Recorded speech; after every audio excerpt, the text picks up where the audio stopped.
This video describes the procedure used in drawing electrochemical cells. Here is the example we will be working with. It is a copper and silver cell. To begin with, we can draw the general diagram for a photovoltaic cell.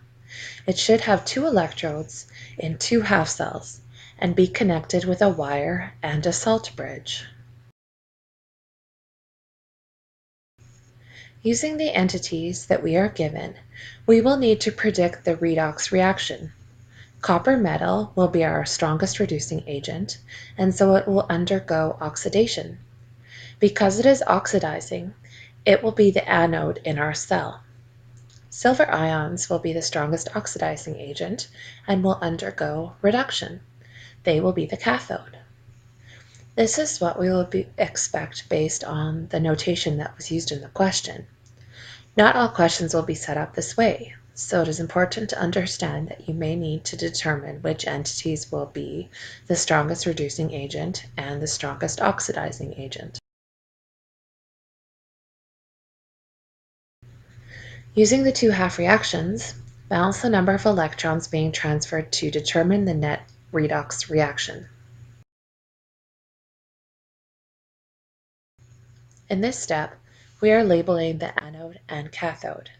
There is not a designated side for the anode and cathode in diagrams.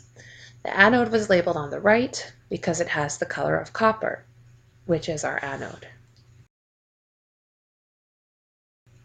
Under the cathode, we would normally write the reduction half reaction.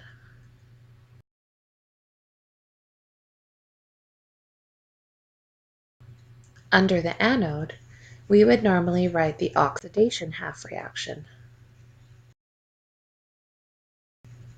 The solutions and metals used should be labeled on the diagram.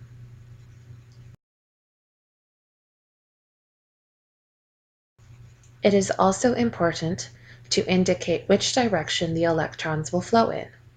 They always flow from the anode to the cathode. The migration of ions should also be labeled.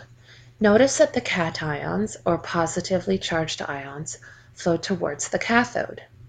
Anions, or negatively charged ions, flow toward the anode. Please complete the October 22nd quiz.